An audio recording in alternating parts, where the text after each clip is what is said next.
Sir আমার বোনকে বাঁচান প্লিজ, ওরা আমার বোনকে তুলে নিয়ে গেছে। তুমি কি আমাকে কিছু বলছো নাকি? এখানে আপনি ছাড়া কে আছে যে আমি অন্য কাউকে বলছি? তোমার কথা আমি বুঝতে পারছি না। এবার ছেলেটা কাঁদতে কাঁদতে বলল, স্যার ওরা আমার বোনকে তুলে নিয়ে গেছে, আপনি প্লিজ আবুকে বাঁচান, ওরা আমার বোনের ইজ্জত লুটে নেবে। আজকে বাইরে একটু কাজ শেষ করে বাসায় আসছিলাম, চারিদিকে শুধু অন্ধকার আর অন্ধকার। আর হঠাৎ করে একটা ছেলে এসে এই কথা বললো। আমি বুঝতে পারছি না এখন আমি কি করব। ছেলেটা আমার হাত টেনে ধরে বলল, প্লিজ স্যার আমার বোনকে বাঁচান, আমার একমাত্র বড় বোন, ওর কিছু হয়ে গেলে আমার বাবা মা আমাকে খুব বকা দিবে। আচ্ছা ঠিক আছে, চলো দেখি কোন দিক দিয়ে নিয়ে গেছে তোমার বোনকে। এই তো স্যার এখানে দিয়ে গিয়েছে কিছুক্ষণ আগে। পিচ্চি ছেলেটার সাথে অন্ধকারের মাঝে একটু সামনে এগিয়ে গেলাম, কিন্তু এখানে তেমন কাউকে দেখতে পারছি না। আমি আবার ছেলেটাকে বললাম, তোমাদের সাথে কি হয়েছিল আমাকে একটু বুঝিয়ে বলো তো। ছেলেটা আমার দিকে তাকিয়ে বলল, কিছুক্ষণ আগে আপু আর আমি বাসার দিকে যাচ্ছিলাম, হঠাৎ করে কয়টা ছেলে কোথা থেকে এসে আপুকে তুলে নিয়ে যায়। আমি বাধা দিতে গেলে আমাকে লাথি মেরে ফেলে দেয়। আমি ছোট একটা ছেলে, আমি কিভাবে ওদের আটকাবো বলুন? এত রাতে তোমরা বাইরে কি করছিলে? আপনি কি করতে এখানে আসছিলেন? এই ছেলে, তুমি আমাকে উল্টা প্রশ্ন করছো। আর তোমার বোন কিডন্যাপ হয়েছে, তোমার চোখে পানি কোথায়? কোনো কান্না নাই মুখে, মনে হচ্ছে যেন তুমি খুব খুশি। আমার কথা শুনে ছেলেটা এবার কান্না করে বলল, এভাবে বলবেন না স্যার, প্লিজ আমার বোনকে বাঁচান। আজকে যদি আমি আপনার মতো বড় হতাম তো কি আমি হাত গুটিয়ে বসে থাকতাম? আমি তো একাই ওদের সাথে লড়াই করতাম। এর জন্য যদি নিজের জীবন দিতে হয় আমি তাও দিয়ে দিতাম। প্লিজ আপনি আবুকে বাঁচান। ছেলেটা এই কথাগুলো বলতেই আমাদের থেকে কিছুটা দূরে একটা আওয়াজ ভেসে আসলো। বাঁচাও আমাকে প্লিজ, ওরা আমার ইজ্জত লুটে নিচ্ছে। প্লিজ আমাকে বাঁচাও, আমি বাঁচতে চাই। আমি আওয়াজ শুনে সেই আওয়াজের দিকে দৌড়তে লাগলাম। দৌড়ে যেতে যেতে সামনে একটা ঘর পড়লো। আমার কেন জানি মনে হচ্ছে এখান থেকে কিছুক্ষণ আগে একটা আওয়াজ ভেসে আসছিল। এখন কি আমি ভেতরে যাব নাকি এখান থেকে ফিরে চলে যাব, কিছু তো বুঝতে পারছি না। ছোট ছেলেটা এসে আমার হাত ধরে বলল, প্লিজ স্যার আমার বোনকে বাঁচান, ও এখানে আছে। আপনি তাড়াতাড়ি ভিতরে যান, আমি জানি আপনি আবুকে বাঁচাতে পারেন। আপনাকে দেখে আমার কেন জানি মনে হচ্ছে আপনার ওপর ভরসা করা আমার ঠিক হবে। এখানে আপনি ছাড়া আর কেউ নেই। প্লিজ স্যার, প্লিজ আপনার কাছে অনুরোধ করে বলছি, আমার একমাত্র বড় বোন, ওর কিছু হয়ে গেলে আমি কাকে আপু বলে ডাকবো? ছেলেটার কথা শুনে আমার একটু মায়া লাগলো। আমি দুই পাশ না ভেবে ভেতরে চলে গেলাম। ভেতরে যেতে না যেতেই কয়েকজন এসে আমি কিছু না বোঝার আগে আমাকে উল্টো ধরে ভেতরে নিয়ে গেল। ভেতরে নিয়ে গিয়ে যেন কোনো একটা কিছুর উপর আমাকে বসিয়ে বেঁধে দিল। আমি কিছু বলার আগেই রুমের লাইট জ্বলে উঠলো, আর আমি নিজেকে চেয়ারে বাঁধা অবস্থায় আবিষ্কার করলাম। আমার সামনে চারজন মেয়ে দাঁড়িয়ে আছে। দেখে মনে হচ্ছে যেন এরা মেয়ে গ্যাং। আমি এতক্ষণে বুঝতে পারছি যে আমাকে এখানে প্ল্যান করে নিয়ে আসা হয়েছে। যে ছেলেটা বলেছিল আপনি আমার আপুকে বাঁচান প্লিজ, সেই ছেলেটা আমার সামনে দাঁড়িয়ে আছে। দাঁড়িয়ে দাঁত বের করে হাসি দিয়ে বলছে, দুনিয়াতে কত মানুষ দেখছি আমরা, তবে আপনার মতো বোকা মানুষ আমরা দেখি নাই। এই রাতের বেলায় আজকাল কাউকে ডেকেও পাওয়া যায় না। আর আপনি অন্ধকারের মাঝে আমাদের সাহায্য করতে এসেছেন, নিজেই ফেঁসে গেলেন। এখন মজা বুঝবেন। মেয়েগুলোকে উদ্দেশ্য করে ছেলেটা বলল, আপু তাহলে আমি গেলাম, আমার টাকাগুলো কিন্তু রেডি করে রাখবো, ঠিক আছে? এই কথা বলে পিচ্চি ছেলেটা বের হয়ে চলে গেল। আমি বুঝতেছি না আমার এখন কি করা উচিত। মানুষ ঠিকই বলে যে আজকাল কাউকে সাহায্য করতে নেই। আজকে যদি আমি ছেলেটার কথা শুনে এখানে না আসতাম তাহলে তো আমার আর এই বিপদে পড়তে হতো না। আমার চিন্তা ভাবনা ভেদ করে একটা মেয়ে আমার সামনে এসে বসলো। ওকে দেখে মনে হচ্ছে এই মেয়েটাই মেয়ে গ্রুপের লিডার হতে পারে হয়তো। চোখে কারো চশমা, মাথার চুল কেটে ছেলেদের মতো স্টাইল করছে। পরনে আছে একটা জিন্স প্যান্ট আর শরীরে একটা পাতলা গেঞ্জি। চেহারা দেখে কোনোভাবেই বোঝা যাচ্ছে না এটা কি আসলেই একটা মেয়ে নাকি একটা ছেলে। তবে মেয়েদের সাথে থাকার জন্য অনুমান করে নিলাম যে এটা আসলেই একটা মেয়ে। মেয়েটা এবার আমাকে প্রশ্ন করলো। নাম কি তোর? আমি সরাসরি বললাম, আমি এখানে আসছিলাম আপনাকে বাঁচাতে। আর আপনার যে আমার সাথে এমন কিছু করবেন আমি আশাই করি নাই। শুধু তোর সাথে না, এখানে যেই ছেলেরা আসে আমরা তার সাথে ঠিক তেমনই করি। এই কথা বলে মেয়েটা আমার পকেট থেকে ফোনটা নিয়ে গেল। যেই দেখলো আমার কাছে বাটন ফোন, তখন মেয়েটা আমার গলা চেপে বলল, এটা কি রে? তুই কি তোর আসল ফোন বাসায় রেখে এলি? আপনার আজকে ভুল জায়গায় হাত দিয়েছেন। আমার কাছে এত টাকা পয়সা নেই যে আইফোন কিনবো আমি। মেয়েটা আবার আমার ফোন থেকে কাকে যেন কল দিতে লাগলো। তবে আমি যতটুকু বুঝলাম যে আমার আম্মুর নাম্বারে কল দিয়েছে। ফোনটা স্পিকারে দেওয়া আছে বলেই সবকিছু শোনা যাচ্ছে। আম্মু ফোন রিসিভ করে বলল, কি রে, তুই এত রাত্রে বাহিরে কি করিস? তাড়াতাড়ি বাসায় আয়। এত রাত্রে বাহিরে থাকা ভালো না বাবা। আম্মুর কথা শুনে মেয়েটা হাসতে হাসতে বলল, আমি আপনার ছেলেকে তুলে নিয়ে আসছি, এখন যদি 5 লাখ টাকা দিতে পারেন তো ওকে আমি ছেড়ে দিব, নইলে একেবারে মেরে ফেলবো। জীবনের জন্য নিজের ছেলেকে হারাবেন। আমার আম্মু আবার একটু চালাক টাইপের মহিলা, এজন্য তিনি বললেন, বাবা, ভালোই তো মজা করছো তুমি দেখি। আমার ছেলে ফোন হারিয়ে গেছে দেখে তুমি ফোন করে টাকা চাইছো আমার কাছে না? আর মনে করছো আমি কিছু বুঝবো না? আম্মুর কথা শুনে মেয়েটা যেন একটু বিরক্ত হলেও ও আশা করে নাই আমার আম্মু এইভাবে ওর সাথে কথা বলবে। মেয়েটা আমার মুখে হাত দিয়ে শক্ত করে চেপে ধরে বলল, তোর মাকে একটু বল তুই কোথায়, আমাদের যেন বিশ্বাস করে যে আমরা তোরে এখানে তুলে নিয়ে আসছি। আমি শুধু বললাম, হ্যালো আম্মু। এটা বলতে মেয়েটা আমার সামনে থেকে ফোনটা সরিয়ে বলল, কি এবার বিশ্বাস হয়েছে? কিন্তু ওপাশ থেকে আম্মুর সাথে সাথে কান্না করে বলল, মারে, আমরা এত টাকা কোথায় পাবো? আমরা তো মিডল ক্লাস ফ্যামিলির। দিনে যা ইনকাম হয় তা দিয়ে চলি। প্লিজ আমার ছেলেকে ছেড়ে দাও। মেয়েটা ফোনটা কেটে দিয়ে এক বুক হতাশা রেখে বলল, আজকে যা একটু কষ্ট করেছিলাম সেটা মনে হয় বিফলে যাবে। এই কাকে ধরে নিয়ে আসলে? বলে নাকি ওরা মিডল ক্লাস ফ্যামিলির মানুষ। কি করি বলতো এবার? আমি হাসি দিয়ে বললাম, আমাকে মেরে ফেলুন যদি আপনাদের ইচ্ছে হয়, তবে এইটুকু বিশ্বাস করতে পারেন যে আমার কাছে 1 টাকাও নাই। আর আমি তো আগে আপনাকে বলছি ভুল জায়গায় হাত দিয়েছেন। মেয়েটা আমার সামনে থেকে দাঁড়িয়ে বলল, এখন কি করি বলতো? ওকে কি মেরে ফেলবো নাকি ছেড়ে দিব? কি করি? এই কথা বলতেই অন্য একটা মেয়ে আমার দিকে এগিয়ে এসে আমার শার্ট খুলে বলল, ও মাই গড, ওর বডি দেখ বান্ধবী, দেখে মনে হচ্ছে যেন প্রতিদিন জিম করে। না খালামণি, আমি জিম করি না, প্রতিদিন কাজ করি তো, এজন্য হয়তো এই বডি হয়েছে। মেয়েটা আমার গলায় 2 হাত দিয়ে চেপে ধরে বলল, তুই খালা বলিস কারে রে? হুম হুম, খালা হলো তোর মা, তোরে তো আমি। এই কথা বলেই মেয়েটা আমার ঠোঁটের সাথে ওর ঠোঁট মিলিয়ে দিল। তবে একটু পর আমাকে ছেড়ে দিয়ে আপনি আপনি নিচে ঠাস করে পড়ে গেল। দেখে তো মনে হচ্ছে অজ্ঞান হয়ে গেল। যাক শালা, এই মেয়ে তো আমাকে লেপ কিস করে অজ্ঞান হয়ে গেল। কাহিনী কি কিছুই তো বুঝলাম না। লিডার মেয়েটা ঠাস করে আমার গালে চড় বসিয়ে দিয়ে বলল, তুই আমার বান্ধবীর সাথে কি করলি যার কারণে ও এভাবে অজ্ঞান হয়ে মাটিতে পড়ে গেল? উত্তরে আমি বললাম, আমি কি জানি যে আপনার বান্ধবী অজ্ঞান হয়ে গেল কেন? আমার হাত পা তো বাঁধা, আর আপনার বান্ধবী আমাকে কিস করছে আমি কিভাবে জানবো? তবে আসার আগে একটু পানি খেয়েছিলাম, এই জন্য হয়তো আপনার বান্ধবী অজ্ঞান হয়ে গেছে। মেয়েটার চোখে একটু পানি দিতেই ওর হুঁচ আসতেই আমার দিকে তাকিয়ে বলল, ওরে তাড়াতাড়ি ছেড়ে দে, মনে হচ্ছে যেন 12 মাস মুখ ধুয়ে না। ছিছি, মুখে কি গন্ধ না জানি শরীরের। এই ফালতু মেয়ে, আমি তোরে বলছি আমাকে তুই লিপ কিস কর, আর আমাকে নিয়ে একদম উল্টাপাল্টা কথা বলবি না। নিজের কোনো লজ্জা শরম নেই? অচেনা একটা ছেলেকে কিস করে, আবার এক কিস করে একেবারে অজ্ঞান হয়ে গেছে। এসব শুনলে আমার তো মনে হচ্ছে তোরে কেউ বিয়ে করবে না। আমার কথা শুনে মেয়েটা আমাকে মারতে লাগলো। সামনে একটা লাঠি ছিল, ওটা দিয়ে আমাকে মারতে লাগলো। সবাই শুধু দাঁড়িয়ে দাঁড়িয়ে দেখছি। আমি আর সহ্য করতে না পেরে বললাম, আপু আমাকে ছেড়ে দেন প্লিজ, আমার ভুল হয়ে গেছে। মেয়েটা এবার আমাকে মারা থামিয়ে একটু দূরে দাঁড়ালো। সবাই চুপচাপ দাঁড়িয়ে আছে। হয়তো আমার কাছ থেকে টাকা না পেয়ে সবাই হতাশ হয়ে গেছে। লিডার মেয়েটা একটা সিগারেট জ্বালিয়ে বলল, যা, তোরে আমি ছেড়ে দিলাম, তবে তোর বাসায় আমি যাব। যদি দেখি তুই মিথ্যা কথা বলিস তাহলে কিন্তু কি করব জানিস তো? ঠিক আছে চলেন, দেখেন আমি মিথ্যে কথা বলছি কিনা। মেয়েটা আমার হাত পায়ের বাঁধন খুলে দিয়ে বলল, সিগারেট খাবি? না আমি এসব খাই না, আপনার যদি ইচ্ছে হয় তো আপনি খান। আচ্ছা ঠিক আছে, এখন চল। যদি মিথ্যা বলিস আমাকে তোর কলিজা ছিঁড়ে বের করে ফেলবো কিন্তু। আচ্ছা ঠিক আছে চলেন। মনে মনে বললাম, আমাকে অপহরণ করে আবার আমার সাথে বাসে যাচ্ছে, মেয়ের সাহস দেখেছো? আচ্ছা ঠিক আছে, আগে তো বাসায় চল, পরে তোমাকে মজা দেখাচ্ছি। রাস্তায় মেয়েটা জিজ্ঞেস করলো, তোর নাম কি রে? নাম জেনে আপনার কি লাভ? আর আমার সাথে আপনি আমার বাসায় যাচ্ছেন, কি হতে পারে জানেন তো? মেয়েটা ভয় না পেয়ে উল্টা হাসি দিয়ে বলল, আমিও তো দেখতে চাইছি কি করতে পারিস তুই।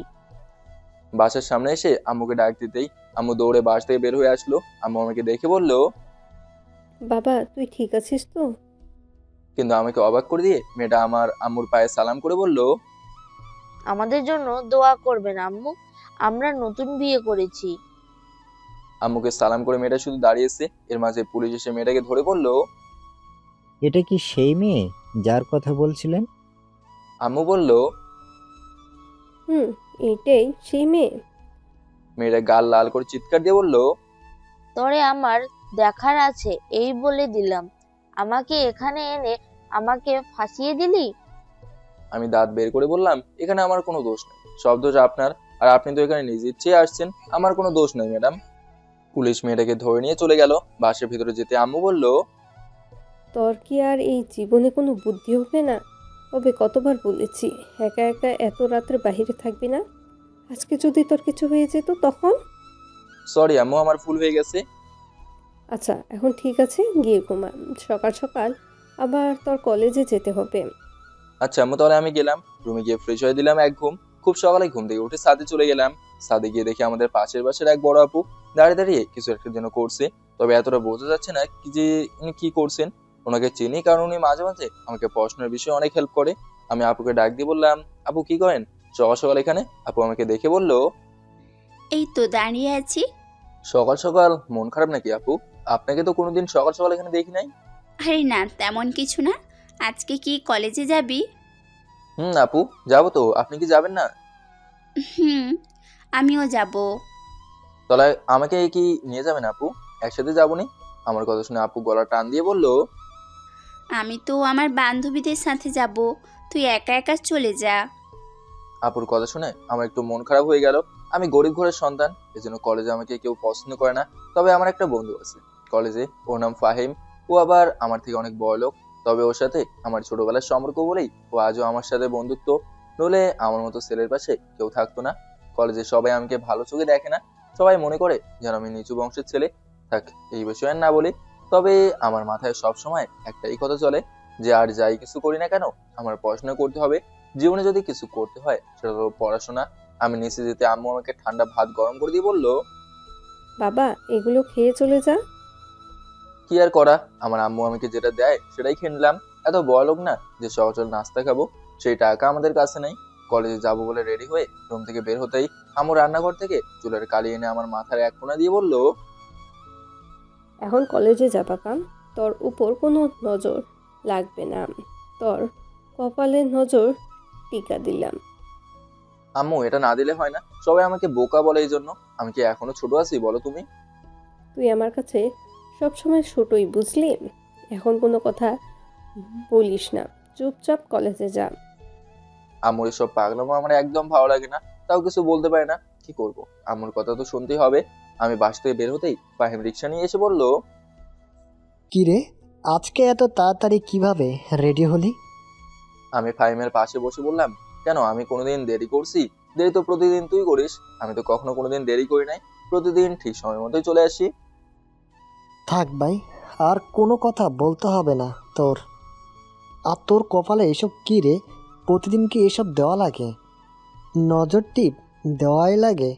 তুই কি এটা বুঝিস না যে কলেজের সবাই তোকে নিয়ে হাসাহাসি করে? ফাহিম কি করব বল তুই? আমার আম্মু উনি, ওনার কথা আমি ফেলতেও পারবো না। আচ্ছা ভাই, ঠিক আছে, চল, কোনো কথা বলিস না। ফাহিমের সাথে কলেজের মাঠে চলে গেলাম।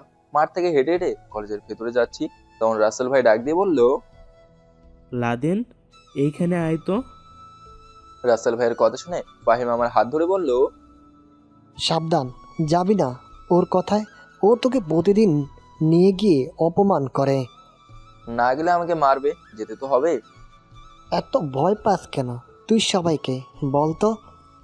রাসেল ভাই আবার ডাক দিল। এই বাবুল মিয়া, তোরে এখানে আসতে বলছি না?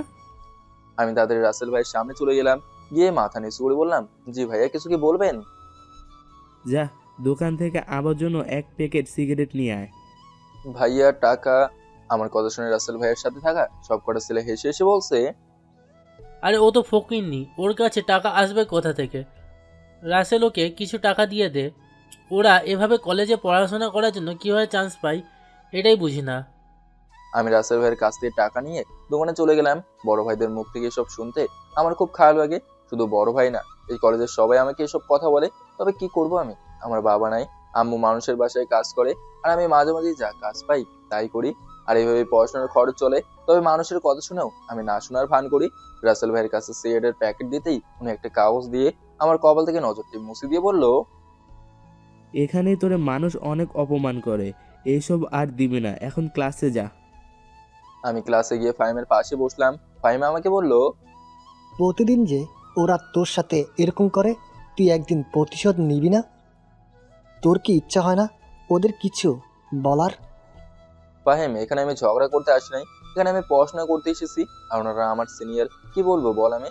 সবাই যদি একদিন আমাকে বেঁধে পেটায় তাও তো আমার কিছু করার নেই। এজন্য আমি শুধু মুখ বুঝেই সব সহ্য করি, যা আছে কপালে তাই হবে। আমার কথা না শুনলে একদিন আমিও তোকে ছেড়ে চলে যাব, পরে একা হয়ে যাবি, তখন মজা বুঝবি। ফাহিমের কথা শুনে আমার মনটাই খারাপ হয়ে গেল। আমি ভাবি নাই ফাহিম আমাকে এমন কিছু বলবে। তবে আমি ওর কথা শুনে কিছু বললাম না, শুধু চুপচাপ ক্লাস করলাম। ক্লাস শেষ হতেই সকালে যে বড় আপুর সাথে কথা হয়েছিল, তিনি আমাকে ডাক দিয়ে বলল, এই আবুল মিয়া, এখানে আয় তো। আপুর ডাক শুনে ফাহিম বলল, যা গিয়ে কাজ কর, তুই তো এখানে সবার গোলাম, তোকে দিয়ে সবাই কাজ করায়। দেখ ফাহিম, তুই আমাকে যা ইচ্ছে তাই বল, কিন্তু গোলাম বলবি না আমাকে। কেন বন্ধু, তোমার খারাপ লেগেছে আমি বললেই আমার উপরে রাগ দেখাও? যা গিয়ে ওদের উপরে রাগ দেখা। আমি তো তোর ভালোর জন্য বলি, কিন্তু তুই তো শুনিস না। আমার সামনে আমার বন্ধুকে আবুল বলবে, আমি ওর কলিজা টেনে ছিঁড়ে ফেলবো না? শুধু তুই ভয় পাস বলে আমি কিছু করতে পারি না। এখন তুই ওদের পাশে গিয়ে বসবি, কাজ করবি, আমি তোর সাথে থাকতে পারবো না। আমি গেলাম, তুই থাক। এই কথা বলেই ফাহিম চলে গেল। আমি চুপচাপ দাঁড়িয়ে আছি। আপু আবার বলল, কি রে আবুল মিয়া, তোরে ডাকলাম না আমি? আমি হেঁটে হেঁটে আপুর কাছে যাচ্ছি। তবে এটা সত্যি, ফাহিম আমাকে বাঁচাতে চায়। ওর সামনে আমার সাথে এসব করে, ও সহ্য করতে পারে না। কিন্তু আমি তো আর ওর মতো বড়লোক মানুষ না যে ও একটা ঝামেলা করে সেটা সমাধান করে ফেলবে। কিন্তু আমি কারোর সাথে ঝামেলা করে সমাধান করতে পারবো না, এজন্য ভয়ে আমি কারোর সাথে ঝগড়া করি না। কলেজের সবাই আমাকে আবুল মিয়া ডাকে, কারণ আমি এখানে আবুল হয়েই থাকি, একদম চুপচাপ। মানুষ আমাকে যা বলে তাই করি, এজন্য হয়তো আমাকে বোকা বলে। তবে আজকে আমাকে আপু আবুল বলল শুনে খুব খারাপ লাগলো। আপুর সামনে গিয়ে বললাম, জি আপু বলেন, কি হয়েছে? দাঁড়া এখানে 1 মিনিট। এই কথা বলে আপু রিয়া নাম ধরে ডাক দিয়ে বলল, রিয়া, এখানে আয়, কাউকে পেয়েছি যে তোরে সাহায্য করতে পারবে। এই কথা বলতেই একটা মেয়ে শাড়ি পরে আমার সামনে আসলো। দেখে আপুর সমবয়সী হবে হয়তো মনে হচ্ছে। তবে আমি আর রিয়া নামের মেয়েটাকে চোখে এত স্ক্যান করি নাই। আমি শুধু বললাম, আপু কিছু কি বলবেন আমাকে, কি করা লাগবে আমার? আপু আমাকে বলল, তুই এখন কাজ করবি এখান থেকে গিয়ে, তাই তো? আমি তোরে একটা কাজ দিচ্ছি, সমস্যা নেই, টাকা পাবি এই কাজে। কাজটা হচ্ছে রিয়ার শাড়ির আঁচল ধরে রাখবি যাতে ওটা মাটিতে না পড়ে। আর ওর সাথে কিন্তু কোনো ধরনের বেয়াদবি করবি না। ওর বাবা কিন্তু এখানকার মেয়র, সম্মান দিয়ে কথা বলবি সব সময়। যেখানে পাবি সেখানেই সালাম করবি, ঠিক আছে? জি আপু মনে থাকবে আমার। আপু রিয়া নামের মেয়েটাকে বলল, তাহলে আমি যাব কি রিয়া? আর ওকে যেই কাজ করতে বলবি সেটা করে দিবে, শুধু কষ্ট অনুযায়ী কয়েকটা টাকা দিয়ে দিবি। রিয়া আপু বলল, আচ্ছা, এই নিয়ে তো চিন্তা করতে হবে না, তুই চলে যা। আপু যেতেই আমি একা হয়ে গেলাম। কি যে করবো আমি এটাই বুঝতে পারছি না। তবে যেই কাজ করলে আমি টাকা পাবো সেটা করতেই আমি রাজি আছি। আমি মাথা নিচ করে বললাম, ম্যাডাম আমার কি করতে হবে? ম্যাডাম আমার দিকে একবার ভালো করে তাকিয়ে বলল, শার্টটা তো দেখে মনে হচ্ছে অনেক দিনের পুরাতন, নতুন একটা কিনতে পারিস না? বেয়াদবি মাফ করবেন ম্যাডাম, আমাদের এত টাকা পয়সা নেই যে নতুন কিছু কিনবো, তাই যেটা আছে ওইটা দিয়ে চালিয়ে নেই। রিয়া আপু আমার কথা শুনে একটা বডি স্প্রে বের করে আমার হাতে দিয়ে বলল, এটা শরীরে স্প্রে কর, তোর শরীর থেকে ঘামের গন্ধ আসছে। রিয়া আপু আমাকে যা করতে বললো আমি ঠিক তাই করলাম। এবার রিয়া আপু ওনার শাড়ির আঁচল আমার হাতে দিয়ে বলল, এটা ধরে ধরে আমার পিছনে আয়, আর শাড়ির আঁচলে যেন টান না লাগে সেই দিকে একটু নজর রাখিস।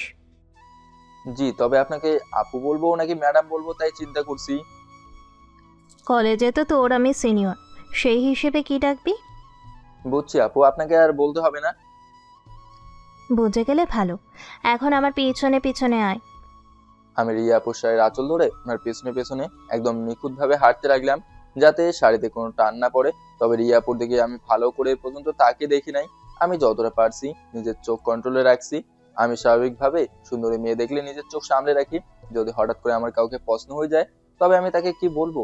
না বলতে পারবো আমি আপনাকে ভালোবাসি, না বলতে পারবো আপনাকে দেখে আমার মনের ভেতরে কিছু একটা হয়।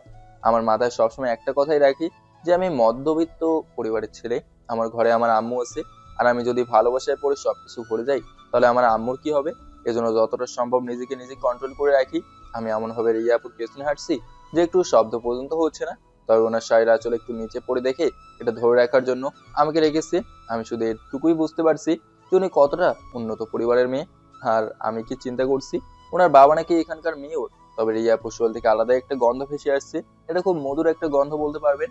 আমরা তো গরিব ঘরের মানুষ, আমাদের শরীর থেকে ঘামের গন্ধ আসে, কিন্তু যারা পয়সাওয়ালা মানুষ তাদের শরীর থেকে মধুর গন্ধ আসে।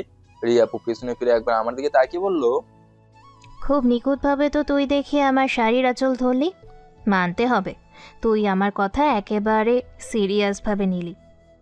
রিয়াপু আমার দিকে তাকাতেই আমি আবার মাথা নিচু করে বললাম, আপু আমি যেই কাজ করি তা সিরিয়াস হয়েই করি, হয়তো কাজটা যদিও ছোট হয়। বুঝলাম। আপু আপনাকে একটা কথা বলবো? বল। আপনার বাবা নাকি এখানকার মেয়র, এরপরে আপনি হেঁটে বাসে যাচ্ছেন? গাড়িতে চলাচল করতে আমার ভালো লাগে না, এই জন্যই হেঁটে হেঁটে বাসায় যাচ্ছি। আর এখান থেকে আমার বাসা এতটাও দূরে নয়। রিয়াপুর কথা শুনে আমি যতটুকু বুঝলাম যে উনি খুব ভালো মানুষ। বাবার এত টাকা থাকার পরেও উনি হেঁটে হেঁটেই বাসে যাচ্ছেন। তবে আর যাই হোক, অন্যদের মতো তো উনি আমার সাথে খারাপ ব্যবহার করছেন না। অনেক বড় একটা বিল্ডিং এর সামনে আমাকে নিয়ে গেল। তবে গেটের সামনে যেতে দারোয়ান বলল, ম্যাডাম, এই ছেলে যে আপনার শাড়ির আঁচল ধরে আছে। দারোয়ানের কথা শুনে রিয়াপু বলল, ওকে আমি এখানে নিয়ে আসছি। বাবা কি বাহিরে চলে গেছে নাকি ভিতরে আছে? দারোয়ান উত্তরে বলল, না ম্যাডাম, স্যার এখনো বাসা থেকে বের হয় নাই। রিয়াপু চুপচাপ ভেতরে চলে যাচ্ছেন। আমি ভাবলাম আমি ভেতরে যাব কেন, কিন্তু ওনার অনুমতি ছাড়া যদি আমি শাড়ির আঁচল ছেড়ে যাই তাহলে হয়তো উনি অনেক রেগে যাবেন। এই জন্য আমি ওনার পেছনে পেছনে যেতে লাগলাম। ভেতরে যেতে দেখি একজন মধ্যবয়স্ক মানুষ সোফায় বসে আছে। আরে মধ্যবয়স্ক বললে ভুল হবে, একদম জোয়ান পুরুষ দেখে মনে হচ্ছে। আর রিয়াপু তাকে উদ্দেশ্য করে বলল, বাবা আজকে আমি একটু বাহিরে যাব, আমার কিছু টাকা লাগবে। যাস শালা, ইনি কি রিয়াপুর বাবা আর রানিং মেয়র? কিভাবে কি? তবে উনি যে প্রতিদিন জিম করে আমি দেখেই বুঝে ফেললাম। জিম করে বলে ওনাকে এখনো ইয়াং দেখা যায়। রিয়াপুর কথা শুনে ওনার বাবা বলল, আচ্ছা ঠিক আছে, আমার কার্ডটা নিয়ে যা। আর তোর পিছনে যেই ছেলেটা দাঁড়িয়ে আছে। রিয়াপু বলল, আরে বাবা, ও যা কাজ পায় তাই করে, আর আমার শাড়ির আঁচল বারবার মাটিতে পড়ে যাচ্ছিল, এই জন্য ওকে এটা ধরিয়ে দিলাম। রিয়াপুর বাবা হাসি দিয়ে বলল, আরে ওরা তো গোলামের কাজ করে। ইস মা, তোর শাড়ি নোংরা হয়ে যাবে, ওকে এটা ধরতে দিবি না। এই ছেলে এখানে আয় তো। আমি রিয়াপুকে বললাম, ম্যাডাম আমি কি এখন আপনার শাড়ি আঁচল ছেড়ে দেবো? রিয়াপু বলল, ছেড়ে দে, যা দেখ বাবা কি বলে। আমি ওনার শাড়ির আঁচল ছেড়ে দিয়ে স্যারের সামনে চলে গেলাম। স্যারের সামনে যেতেই আমার হাতে একটা টিস্যু দিয়ে বলল, নে আমার পায়ের জুতার ময়লাগুলো মুছে দে। ওনার কথা শুনে আমার কতটা যে খারাপ লাগলো বলে বোঝাতে পারবো না। মানলাম আমি যা কাজ পাই তাই করি, তাই বলে একজনের জুতার ময়লা আমাকে মুছে দিতে হবে? রিয়াপুর সাথে এখানে এসে বড় ভুল করেছে মনে হচ্ছে যেন। তবে আমি চাই না এখানে উল্টাপাল্টা কিছু হয়ে যাক। উনি মেয়র মানুষ, যদি ওনার কথা আমি না শুনি তাহলে হয়তো আমার বাচ্চা বড় দায় হয়ে যাবে, বা উনি আমার নামে মামলা করে দেবেন। একবারে সব ঝামেলায় পড়লে আমার জীবন বরবাদ হয়ে যাবে। এই ভয়ে আমি মাথা নিচু করে আসি, চুপচাপ ওনার কথা মতো ওনার পা মুছে দিতে লাগলাম। স্যার হেসে হেসে বলল, বুঝলি মা, গোলামদের সবসময় গোলামের মতো রাখতে হয়। ওরা হলো রাস্তার আবর্জনা, এই জন্যে ওদের রাস্তার জায়গা। দেখলি তো ওরা টাকার জন্য কি কি করতে পারে। রিয়াপু বলল, বাদ দাও তো বাবা। আর এই ছেলে, আমার জুতোগুলো হাতে নিয়ে আমার পিছনে পিছনে আয়। তাহলে বাবা, আমি পার্টিতে গেলাম, আসতে রাত হবে। স্যার আবার বলল, রিয়া মা, তোর ছোট বোনকে নাকি কে জেলে নিয়ে গিয়েছিল। কার এত বড় সাহস যে আমার মেয়েকে জেলের ভিতরে নেয়?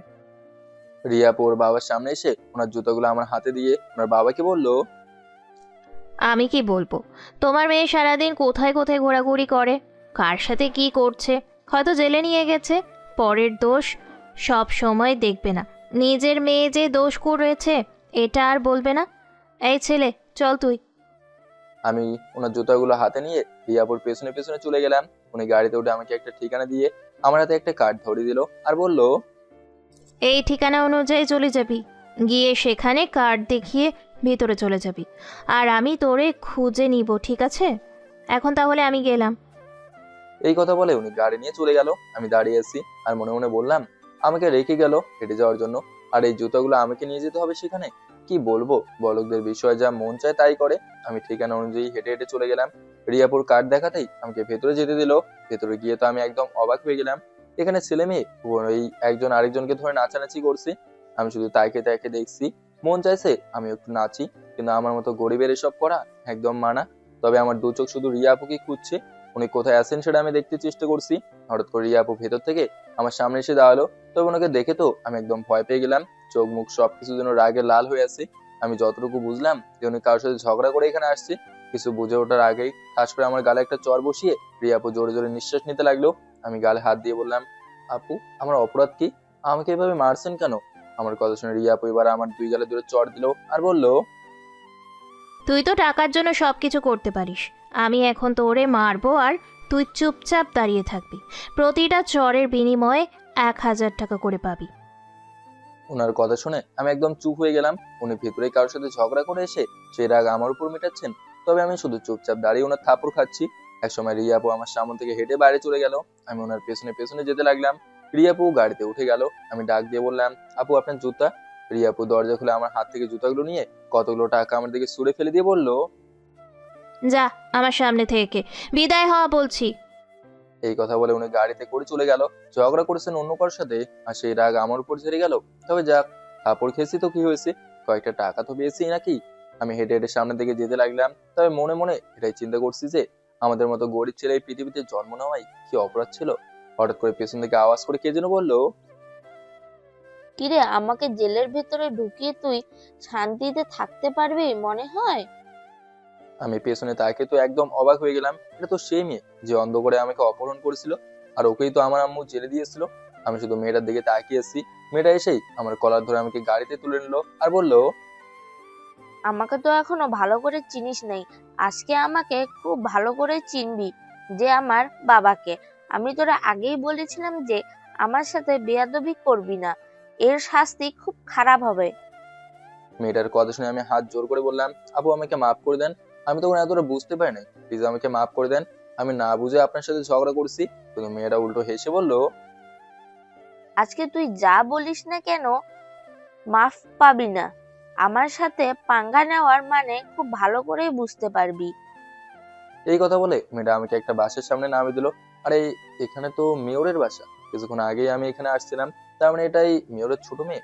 গাড়ি থেকে নামতে মেয়েটা চিৎকার করে বলল, বাবা তুমি এখানে আসো, দেখে যাও আমি কাকে নিয়ে আসছি। মেয়েটার কথা শুনে ভেতর থেকে মেয়র সাহেব বের হয়ে আসলো। এসে ওনার মেয়েকে জিজ্ঞেস করলো, কি হয়েছে রে মা, আর ওকে কেন ধরে নিয়ে আসলি? স্যারের কথা শুনে মেয়েটা কান্না করে বলল, বাবা ওর কারণে আমি জেলে গিয়েছিলাম, আমার সাথে মিথ্যা কথা বলেছে ও।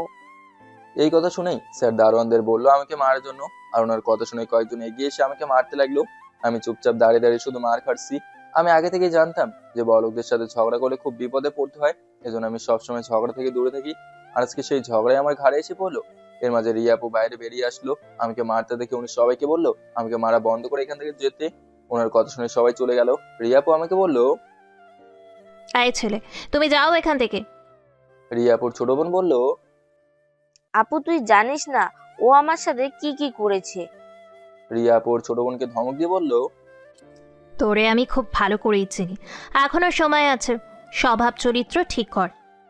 আমি চুপচাপ গেট থেকে বের হয়ে ফাহিমকে কল দিয়ে বললাম এখানে আসতে। লাঠির আঘাতে আমার শরীরের শক্তি একেবারেই কমে গেছে। ফাহিম আমার সামনে এসে আমাকে দেখে বলল, কিরে, তোর এই অবস্থা? আর এটা তো দেখে মনে হচ্ছে মেয়রের বাসা। বাদ দে, এখন আমাকে একটু বাসায় দিয়ে যা। আমি রিক্সা ওঠার পর ফাহিম আমার পাশে বসে বলল, কাহিনী কি বলতো আমাকে? আর কে তোকে এভাবে মারলো? আমি সংক্ষিপ্ত আকারে রিয়াপুর ছোট বোনের বিষয়ে সবকিছু বললাম।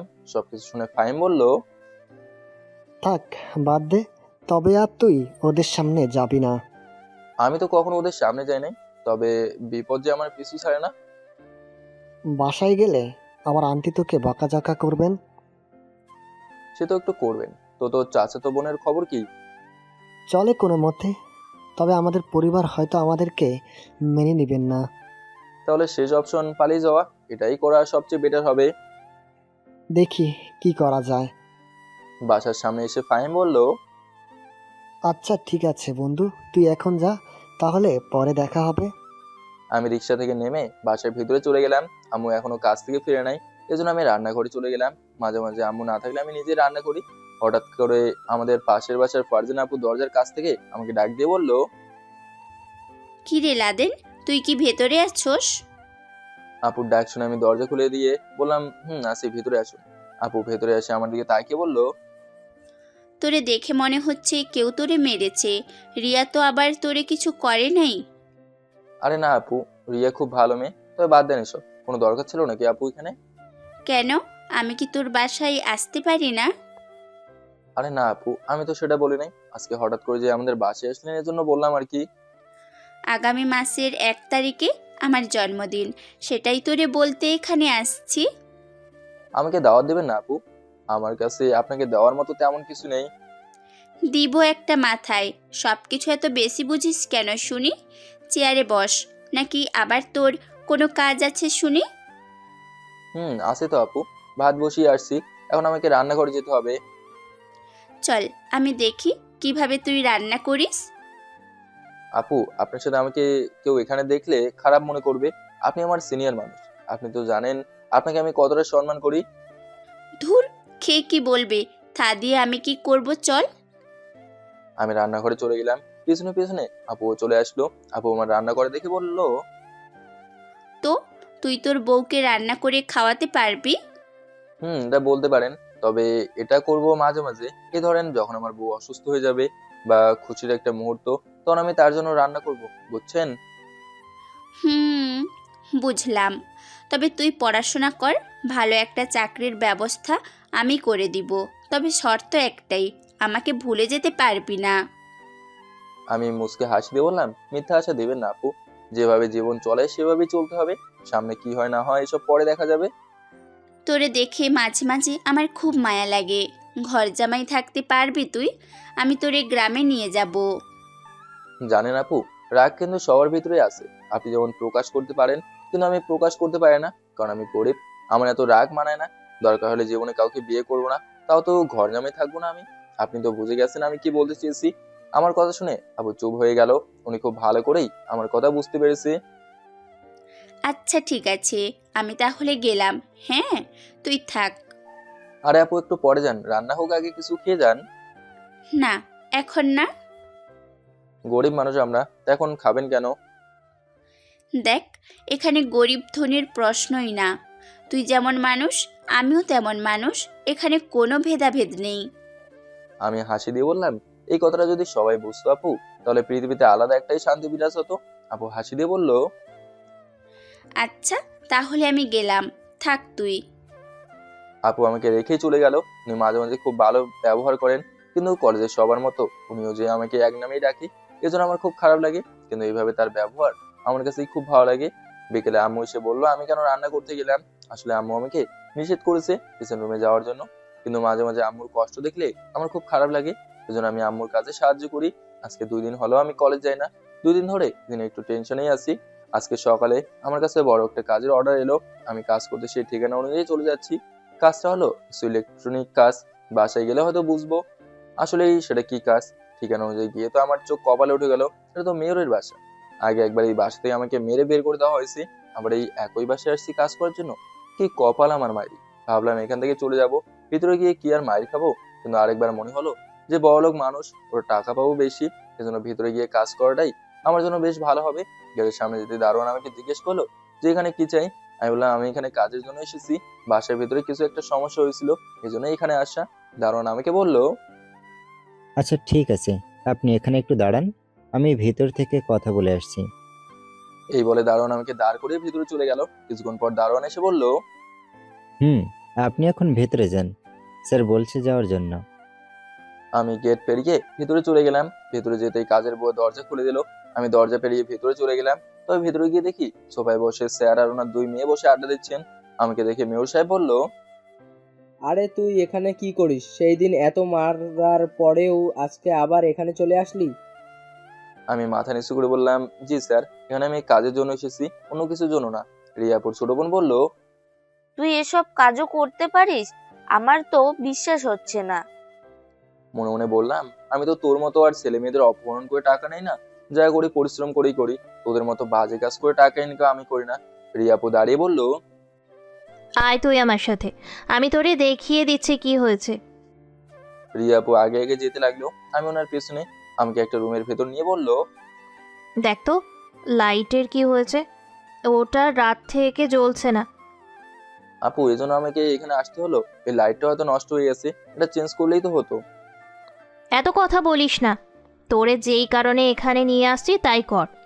আর সেই দিন বাবা তোরে এভাবে মারতে বললো কেন? আমি না থাকলে তো। এজন্যই তো আপু আপনাকে অনেক ধন্যবাদ। তবে এসব কথা না বললেই ভালো। আপনাদের এত টাকা পয়সা, এরপরও আপনার বোন। কি করেছে দিয়া, যার কারণে ওকে জেলের ভিতরে যেতে হলো?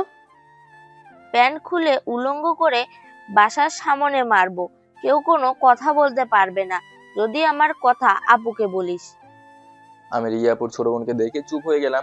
আমি আমার মতো চুপচাপ কাজ করছি, আবার নতুন করে কোনো ঝামেলায় পড়ে লাভ নেই।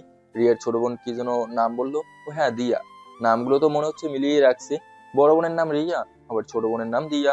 রিয়া ওর ছোট বোনকে চোখ রাঙিয়ে বলল, বাবার জন্য আজকাল তুই বেঁচে যাচ্ছিস, মন যা চায় তাই করছিস, একদিন কিন্তু বুঝবি। দিয়া বলল, আমার কথা তোর চিন্তা করতে হবে না, ঠিক আছে? আমারটা বরং আমি নিজেই দেখে নিতে পারি। আর এই ছেলে সাবধান, কিছু বলবি না কাউকে, তাহলে কি করব জানিস তো।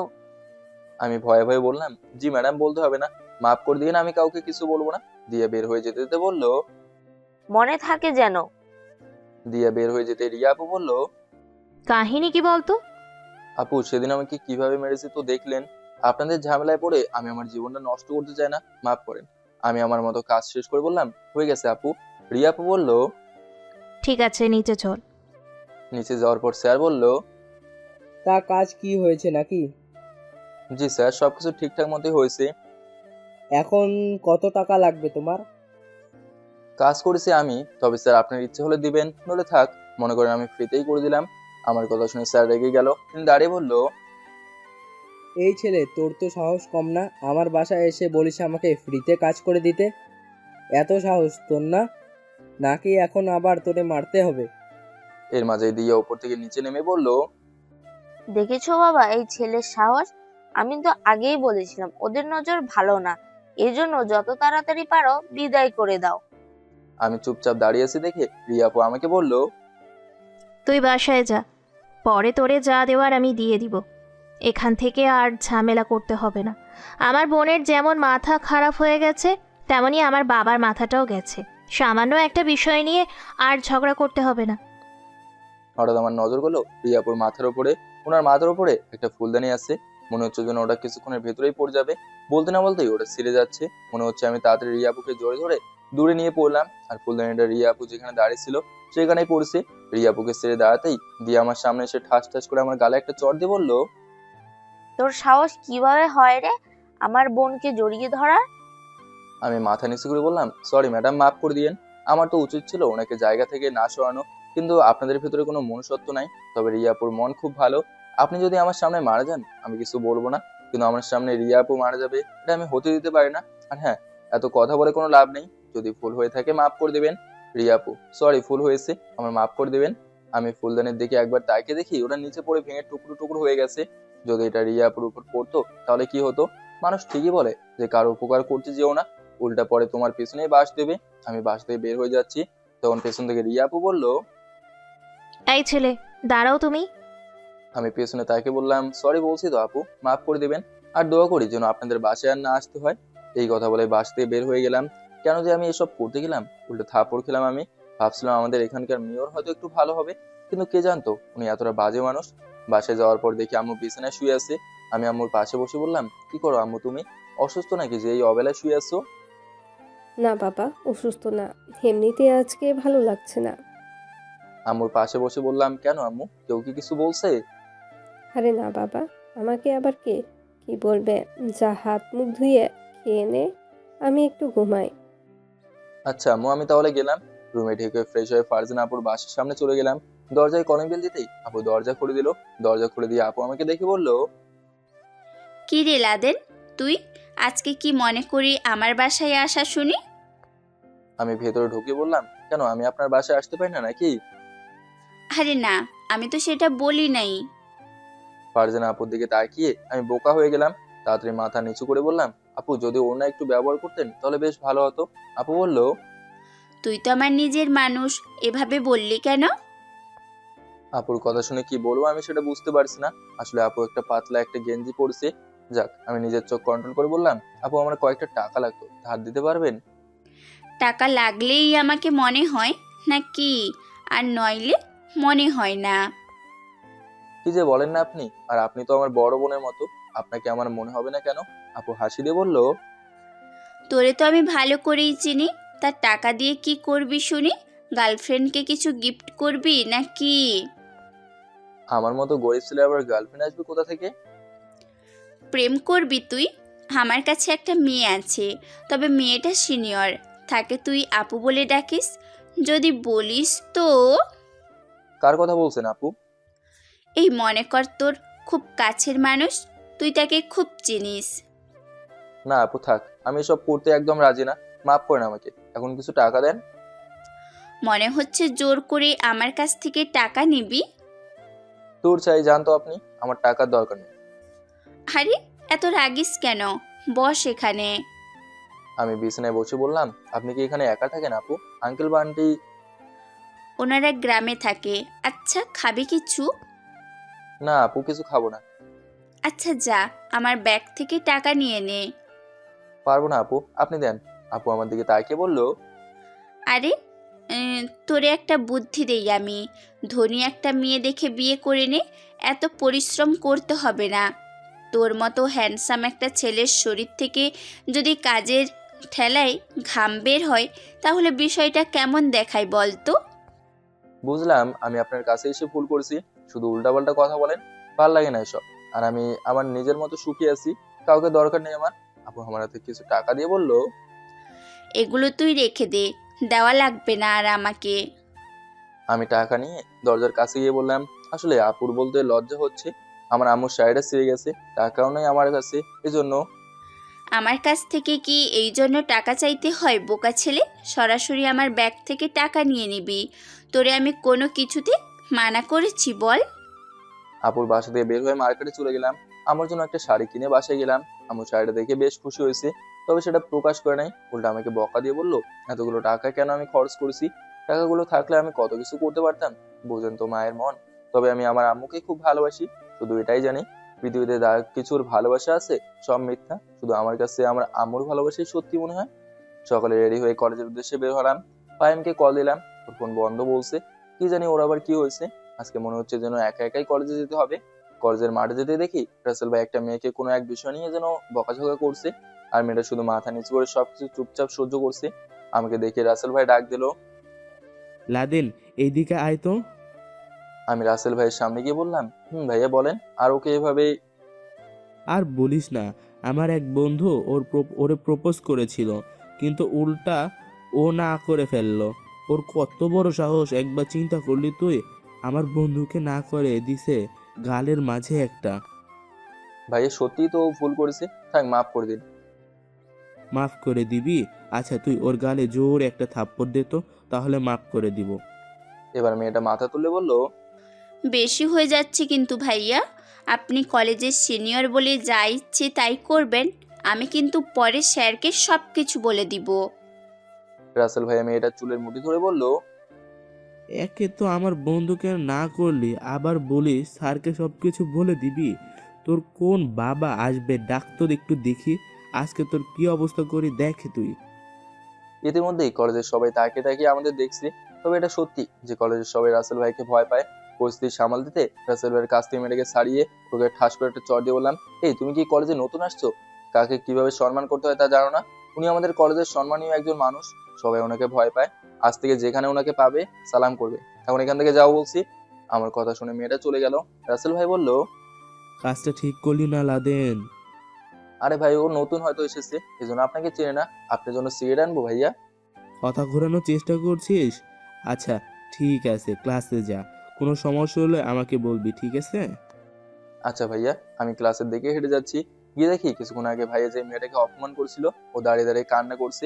আমি মেয়েটার সামনে গিয়ে বললাম সরি তখন চড় দেওয়ার জন্য। আর আপনি কি রাসেল ভাইকে চেনেন না? কেন ওনার সাথে ঝগড়া করতে গেলেন? আমার কথা শুনে মেয়েটা কোনো কথা বলছে না। আমি আবার বললাম সরি বলছি তো, তখন আপনাকে বাঁচানোর জন্য আমাকে এমন করতে হয়েছে। এবার মেয়েটা বলল, আজকে 3 দিন হলো কলেজে আসছি, আর এর ভিতরেই আমি হাসি দিয়ে বললাম আপনাকে তো শুধু অপমান করছে। আমাকে যে প্রতিদিন ওনার কথা শুনতে হয়, প্রতিদিন ক্লাসে আসার আগে ওনার কথা শুনতে হয় আমার। কই আমার তো কখনো মন খারাপ হয় না। আর কলেজের সবাই আমাকে আবুল বলে ডাকে, নিজের কাছে অনেক অনেক খারাপ লাগে, তবে অভ্যাস হয়ে গেছে আমার। এজন্য সবসময় চুপ থাকি। চুপ থাকাটা আমার জন্য বেটার। এখানে আমি পড়াশোনা করার জন্য আসছি, ঝগড়া করার জন্য না। আমার কথা শুনে মেয়েটা চোখের পানি মুছে বলল, আপনার কপালে কালির ফোঁটা দেওয়া কেন? আরে এটা তো আমার আম্মু দিয়েছে, প্রতিদিন দেয়। আম্মু মনে করে এটা দিলে আমি সুরক্ষিত থাকবো, আর কোনো মেয়ের নজর পড়বে না আমার উপর। আমার কথা শুনে মেয়েটা এবার হেসে বলল, তখন আপনার উপর আমার খুব রাগ হয়েছিল, আমাকে না বাঁচিয়ে আমার গালে চড় দিয়েছেন এই জন্য। কিন্তু এখন মনে হচ্ছে সত্যি আপনি খুব ভালো মানুষ। এর মাঝে মাঠ থেকে ফারজানা আপু আমাকে ডেকে বললো ওনার সাথে দেখা করতে। মেয়েটার কাছ থেকে জানতে পারি ও আমাদের সাথেই পড়ে, এজন্য ওর কাছে ব্যাগটা দিয়ে বললাম তুমি ক্লাসে গিয়ে বসো, আমি আসছি। ফারজানা আপুর সামনে যেতে আপু বলল, ভালোই তো, রাসেলের কাছ থেকে মেয়েদের বাঁচিয়ে হিরো হয়ে যাস। মেয়েটাকে অসহায় অসহায় লাগছিল আপু, এজন্য বাঁচিয়েছি। আর কিছু না। এখন কি জন্য ডেকেছেন বলেন, আর আপনার টাকা দিয়ে দেবো তো আমি। আমি তোরে টাকা আমি তোরে টাকার কথা বলছি, সব সময় এত বুঝিস কেন তুই? এখন ক্যান্টিনে যা তো একটু, রিয়া তোরে কি জন্য ডেকেছে গিয়ে দেখ। আমি আচ্ছা বলে ক্যান্টিনের দিকে যেতে লাগলাম, গিয়ে দেখি রিয়া আপু চুপচাপ বসে কি জন্য চিন্তা করছে। আমি ওনার সামনে দাঁড়িয়ে বললাম, আপু আমাকে কি ডেকেছিলেন? আমার কথা শুনে আপু কিছু বললো না, আমার দিকে এক দৃষ্টিতে তাকিয়ে আছে। বুঝতেছি না আপু কি করতে চাইছে। তবে আচমকা আপু আমাকে প্রশ্ন করলো, বাসা থেকে কিছু খেয়ে আসছো তো, নাকি খাবার অর্ডার করব? না আপু খেয়েই আসছি, এখন আবার ক্লাসে যেতে হবে আমাকে। বসো এখানে। কিন্তু আপু আপনার পাশে। কেন আমার পাশে বসতে কি ভয় হচ্ছে তোর? আপনি হলেন মেয়রের মেয়ে, যদি হঠাৎ করে আপনার বাবা বা আপনার ছোট বোন দেখে ফেলে যে আমি আপনার পাশে বসছি, তাহলে আমার শরীরের মাংস কেটে মাছকে খাইয়ে ফেলবে। এত আগে আমি মরতে চাই না। আমি মরলে আমার আম্মুর কি হবে? রিয়াপু টান দিয়ে ওনার পাশে বসে বলল, কালকে আমাকে বাঁচালি কেন? আপনাকে বাঁচানো আমার কর্তব্য ছিল। আপনিও তো একদিন আমাকে বাঁচিয়েছিলেন, মনে নাই? ওরা তোরে মারতো না, ছেড়ে দিত, কিন্তু আমার উপর ফুলদানি পড়লে আমি জ্যান্ত মারা যেতাম। জানি আমি। তবে আমার কাছে মনে হলো আপনার মন খুব ভালো, আপনার বেঁচে থাকার খুব দরকার, এজন্য আমি আপনাকে বাঁচিয়েছি। আমার বোনের পক্ষ থেকে আমি সরি বলছি তোরে। থাক আপু, এখন আর সরি বলতে হবে না। রিয়াপু বাম হাত দিয়ে আমার কপালের টিপ মুছে বলল, আন্টিকে বলিস এটা আর দেওয়ার দরকার নেই। যার নজর লাগার কথা তার নজর লেগে গেছে, এখন আর এটা দিতে হবে না। রিয়াপুর ব্যবহার দেখে আমি একটু আশ্চর্য হয়ে গেলাম। উনি আমার কপালের টিপ মুছে দিল, তা আবার ওনার নিজ হাতে। আমার তো বিশ্বাসই হচ্ছে না। কিভাবে কি ভাই? কিরে, আমার দিকে তাকিয়ে কি দেখিস? সব সময় তো মাথা নিচু করে রাখিস, আজকে হঠাৎ আমার দিকে এভাবে তাকিয়ে আছোস যে? আমি আবার মাথা নিচু করে বললাম, সরি আপু। তোর নাম কি যেন? নামটা না হয় অজানাই থাকে আপু, যদি কখনো দরকার হয় বলবেন। এখন আমি ক্লাসে যাই। আমি তোরে যেতে বলছি? সরি আপু। মাথা চুলগুলো আঁচড়ে আসবি, আর কি ডিলে ডালা পোশাক পরিস, শার্ট পরবি না, শুধু কেঞ্চি পরবি। এইভাবে কলেজে আর আসবি না। আমি একটা হাসি দিয়ে বললাম, আপনি যা বলছেন না সব বড়লোকদের জন্য, আমাদের জন্য এটাই পারফেক্ট। আচ্ছা আমি ক্লাসে গেলাম আপু, আপনি থাকেন। আমি ক্লাসের দিকে যাচ্ছি, পিছন থেকে আপু বলল, ক্লাস শেষ হলে আমার সাথে দেখা করবি কিন্তু। আমি আপুর কথা না শুনে সামনে যেতে লাগলাম। বুঝলাম না হঠাৎ করে আবার ওনার কি হয়েছে। আজকে একটু বেশি আমার সাথে ভালো ব্যবহার করলেন না উনি। তবে নিজ হাতে আমার কপাল থেকে কালি মুছলো, এই বিষয়টাই তো আমি বুঝতে পারছি না। কেমন যেন একটা টেনশনে ফেলে দিচ্ছে আমাকে। ক্লাসে যাওয়ার পর গিয়ে দেখি অচেনা সেই মেয়েটা একেবারেই সবার সামনে বেঞ্চে বসেছে। আমি ওর থেকে আমার ব্যাগ নিয়ে বললাম, আমি এতটাও ভালো ছাত্র না যে সামনে বসবো, তবে তুমি ইচ্ছে করলে আমার সাথে বসতে পারো। এই কথা বলে আমি একেবারে সবার পিছনের সিটে চলে গেলাম। আমি গিয়ে বসতে মেয়েটাও আমার পাশে এসে বসলো। আমার পাশে বসে বলল, আপনি কি সামনে বসতে ভয় পান নাকি? মেয়েটার দিকে তাকিয়ে বললাম, ভয় পাই না, তবে ভালো লাগে না। আমি আবার মেয়েটার দিকে হাত বাড়িয়ে বললাম, তাহলে ফ্রেন্ড হওয়া যায় আপনার সাথে? মেয়েটা আমার সাথে হাত মিলিয়ে বলল, কেন নয়, আমার নাম তমা। আর তুই? আমি আমার নাম বলতেই ক্লাসের স্যার এসে গেল, এজন্য তোমার সাথে আর বেশি কথা বলি নাই। ক্লাস শেষ হতেই ব্যাগ নিয়ে বের হলাম। তোমা বলল, কি রে, আর ক্লাস করবি না? না আর ক্লাস করবো না, ভালো লাগছে না। তুই যাবি আমার সাথে? আমি আর এখানে একা একা থেকেই বা কি করব? চল একসাথে যাই। মাঠের মাঝে যেতে পেছন থেকে ডাক এলো। এই কিউট ছেলে, দাঁড়া। আমি ভাবলাম কাকে না কাকে ডাকছে, আমি দাঁড়িয়ে কি করব, কিন্তু আবার পেছন থেকে একই ডাক এলো। আমি পেছনে তাকে দেখি রিয়া আপু আমাকে ডাকছে। বুঝলাম সেই দিনের মতো আজকে উনি আর আমাকে ছাড়বেন না। এদিকে আমি তো আমাকে বললাম, তুই ইচ্ছে করলে ক্লাস করতে পারিস, নইলে বাসায় চলে যা, এখন আমার বড় আপুদের কাছে যেতে হবে, কিছু মনে করিস না প্লিজ। তোমা বলল, আচ্ছা তুই যা, আজকে আর আমি একা একা ক্লাস করব না। আমি রিয়া আপুর সামনে যেতে আপু বলল, মেয়েটাকে আমি বললাম জি আপু, ক্লাসমেট। ক্লাসমেট হলেই কি এই মেয়ের সাথে কথা বলতে হবে? ওর সাথে আমি তোরে যেন আর না দেখি। দেখেন আপু, আপনি আমার পার্সোনাল বিষয় নিয়ে কথা বলবেন না, এখন বলেন কি বলতে চান।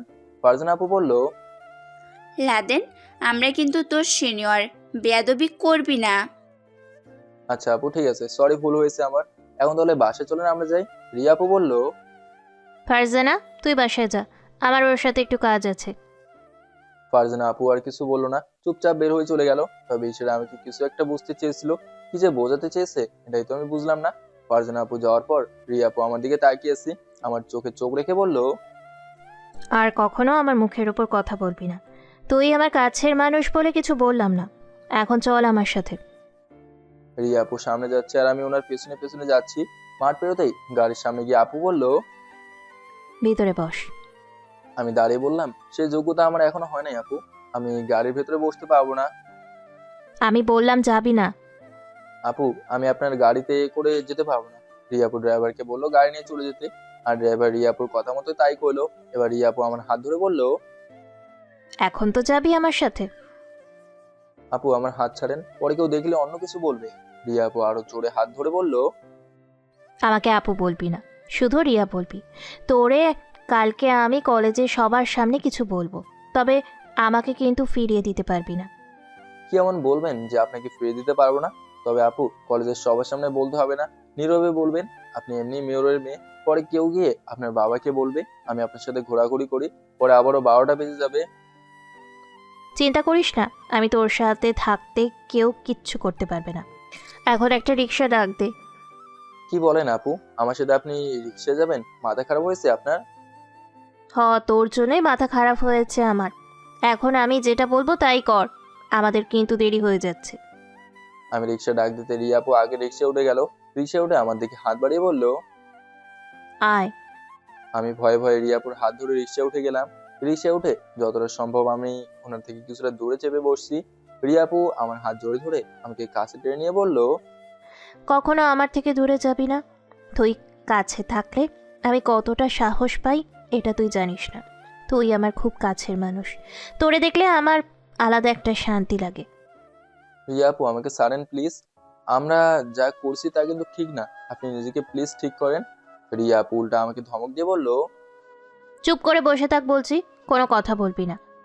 আমি আর কোনো কথা বললাম না, চুপচাপ বসে আছি। উনি যে কি করতে চাইছে এটাই বুঝতে পারছি না। তবে উনি আমাকে নিয়ে মার্কেটে চলে গেল। আমি নিচে নেমে বললাম, রিয়াপু কি করতে চাইছেন এটাই তো বুঝতে পারছি না। আবার আমাকে আপু বলিস? আমি বলছি না আমাকে রিয়া বলবি। আপনি আমার সিনিয়র, আপনাকে কিভাবে আমি নাম ধরে ডাকবো? এত কথা বলিস না, তোরে আমি যেটা বলছি সেটা কর।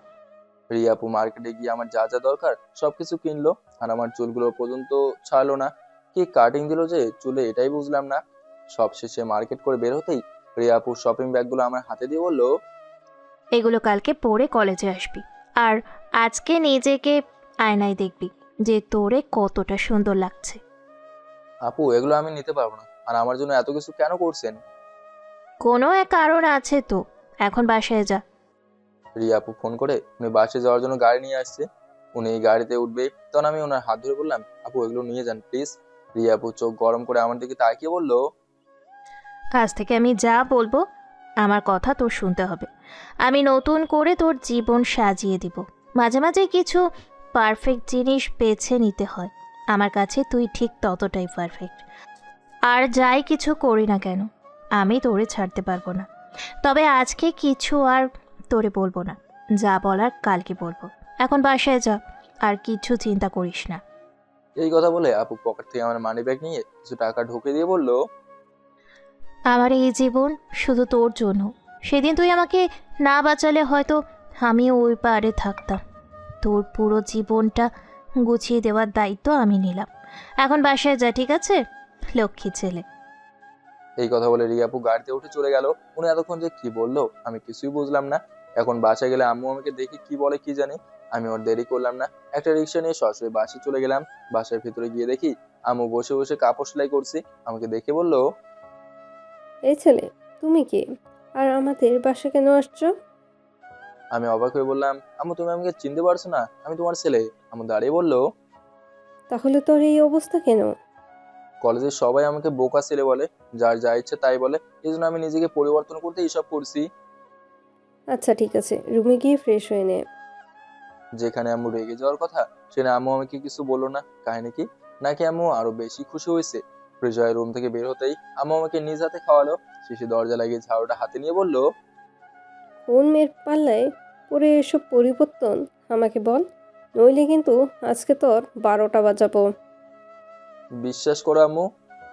আমি তোরে যেটা বললাম তার উত্তর দে। আর আমি খুব ভালো করেই জানি তুই কারোর জন্য এসব করেছিস। এর মাঝে বাইরে থেকে ফারজানা আপু বলল, লাদেন, ভেতরে আছোস? আম্মু ঝাড়ু রেখে দরজা খুলে বলল, ফারজানা, কি খবর তোমার? আজকাল আমাদের বাসায় আসো না যে? ফারজানা আপু ভেতরে ঢোকে বলল, কি রে লাদেন, একদিন রিয়ার সাথে থেকেই এত পরিবর্তন, কাহিনী কি রে? আম্মু বলল, রিয়া কে? ফারজানা আপু বলল, মেয়রের মেয়ে আন্টি, যার সাথে আপনার ছেলে ঘোরাঘুরি করে, আর ওর কারণেই এত পরিবর্তন। আম্মু চোখ রাঙে রান্নাঘরে চলে গেল। ফারজানা আপু বলল, একটা কথা কি জানিস, আজকাল মানুষ বিশ্বাস নিয়ে খুব খেলা করে, তবে তুই যেদিকে হাঁটাহাঁটি করছিস এটা কিন্তু ঠিক না। এই জন্য বলছি, সাবধানে থাকবি। আপু কি বলতে চাইছেন এটাই বুঝতেছি না, একটু বুঝে বলেন প্লিজ। আমি এখন কিছু বলবো না, তোর যা ইচ্ছে হয় তাই কর। আচ্ছা, এখন তাহলে আমি গেলাম। কিছু খেয়ে যান আপু। আজকে না, অন্য একদিন তোরে দেখতে আসছিলাম, তবে তোর আগের চেহারা যতটা সুন্দর লাগতো এখন ঠিক ততটাই বাজে লাগছে। আমার কাছে আগে যেই বোকা টাইপের ছেলেকে খুব ভালো লাগতো, তবে এখন একটা মেয়ের জন্য হঠাৎ এত পরিবর্তন হয়ে যাবে আশা করি নাই। আর যাই করিস বুঝে শুনে করবি। এই কথা বলে ফারজানা আপু বাসতে বের হয়ে গেল। আম্মু এখন আমার সাথে কথা বলে না। বুঝলাম না আমি আবার কি করছি যে উনি আমার সাথে কথা বলে না। সকালে আম্মু কাজে চলে গেল। আমি কত চেষ্টা করলাম আমার সাথে কথা বলতে, কিন্তু আম্মু আমার সাথে কথা বলবেন না। আমার অপরাধ শুধু এই এক জায়গায় যে আমি কেন নিজেকে এতটা পরিবর্তন করছি, তারপর একটা মেয়ের জন্য। রিয়াপুর দেওয়া কাপড়গুলো পরে আমি আয়নার সামনে চলে গেলাম। চোখে চশমা লাগিয়ে নিজেকে নিজে দেখতে লাগলাম। সত্যি আজকে যে আমাকে অনেক সুন্দর লাগছে। নিজের উপর নিজেই ক্রাশ খেলাম।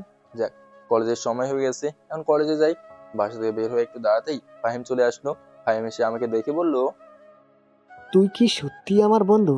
তোকে তো দেখে আমার বিশ্বাস হচ্ছে না। কেন রে, মানুষ মানেই তো পরিবর্তন, আমি কি পরিবর্তন হতে পারি না?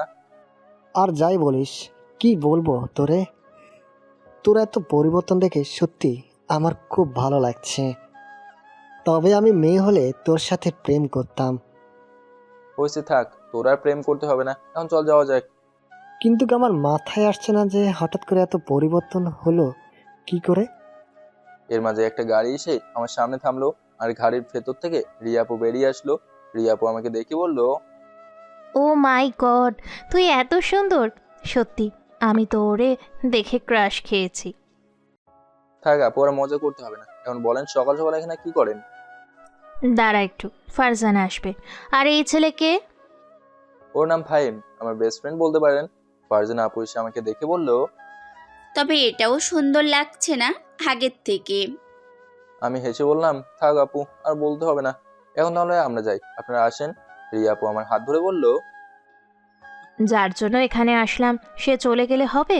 এখন গাড়িতে বস, তোর বন্ধুকেও বসতে বল, আজকে এক জায়গায় যাব। আমি তো আগেই আপনাকে বলছি। রিয়া আপু আমার চোখের দিকে তাকিয়ে বলল, আমার জন্য আজকে গাড়িতে বস, আর কখনো বলবো না, প্লিজ প্লিজ। আপুর কথা আমি আর ফেলতে পারলাম না। ফাহিমকে নিয়ে গাড়িতে বসে গেলাম। ফাহিম আমার কানে কানে বলল, মামা কাহিনী কি বলতো? আর এই মেয়েকে? আরে ও হলো মেয়রের মেয়ে, কেন তোর মনে নাই? ও কি করতে চাইছে তাই বল। আমি কিভাবে জানবো? আগে দেখি তো কি হয়। আমাদের সবাইকে নিয়ে এক পার্কে যাওয়া হলো। পার্কের সামনে যেতে রিয়া আপু বলল, তোরা দাঁড়া, আমি টিকিট কেটে নিয়ে আসছি।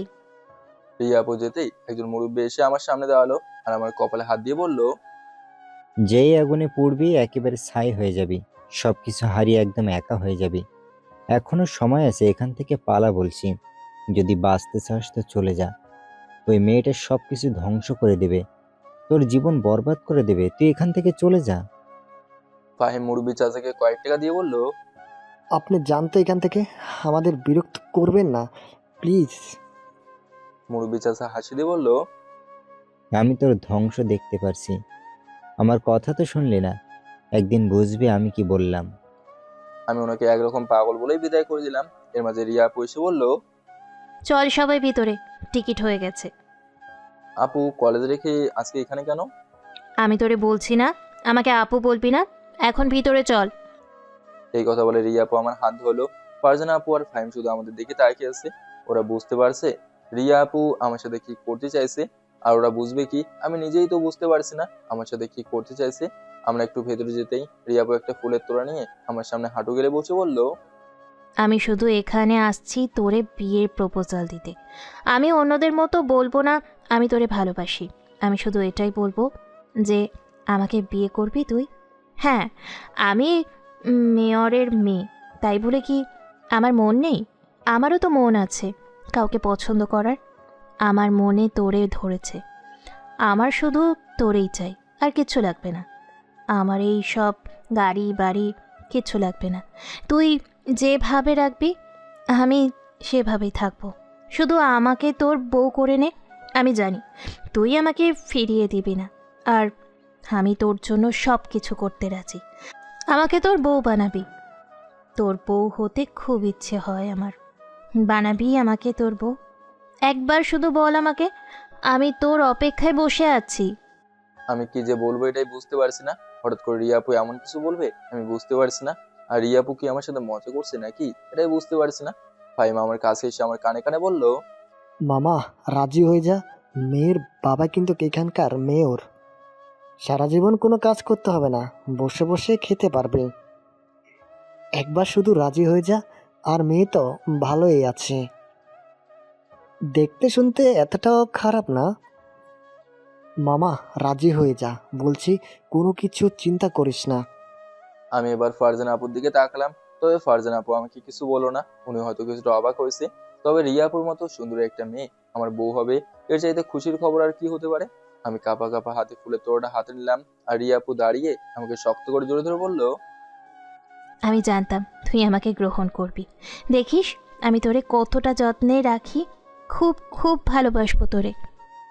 আমি লজ্জা পেয়ে বললাম, আচ্ছা হয়েছে ম্যাডাম, এখন ছাড়েন আমাকে, মানুষ কিন্তু আমাদের দেখছে। লজ্জা লাগছে আমার। রিয়া উল্টো আরো শক্ত করে জোরে ধরে বলল, আমি আমার জামাইকে ধরেছি, তাতে কার গে? হ্যাঁ, হঠাৎ করে আমি দূরে দিয়ার মতো কাউকে দেখলাম, এজন্য আমি তাড়াতাড়ি রিয়াকে ছেড়ে দিলাম। রিয়াকে ছেড়ে দাঁড়িয়ে বললাম, তোমার বোন ওইদিকে আসছে দেখো। এটা বলতে না বলতে দিয়া আমাদের সামনে এসে রিয়াকে বলল, আপু তোরা এখানে কি করিস? কলেজে গেলি না যে আজকে? দিয়ার কথা শুনে বললাম, আমরা ঘুরতে এখানে আসছি, চাইলে তুমিও আমাদের সাথে জয়েন করতে পারো। দিয়া মুখ বাঁকিয়ে বলল, আমার এত ইচ্ছে নেই যে আপনাদের সাথে ঘোরাঘুরি করার। তাছাড়া আমি রাস্তার ছেলেদের ঘৃণা করি। নতুন শার্ট প্যান্ট পরে পরিবর্তন হলে কি হবে? গরিব তো গরিবই থাকে। রিয়া দিয়াকে ধরে নিয়ে চলে যাচ্ছে আর আমাদের বললো আমরা যেন কলেজে চলে যাই। রিয়া যেতেই আমি বললাম, জানিস ফাহিম, এ দিয়া আমাকে অপমান করেছিল, আমি এত প্রতিশোধ নিব একদিন। ফারজানা আপু বলল, চল হেঁটে হেঁটে কথা বলি।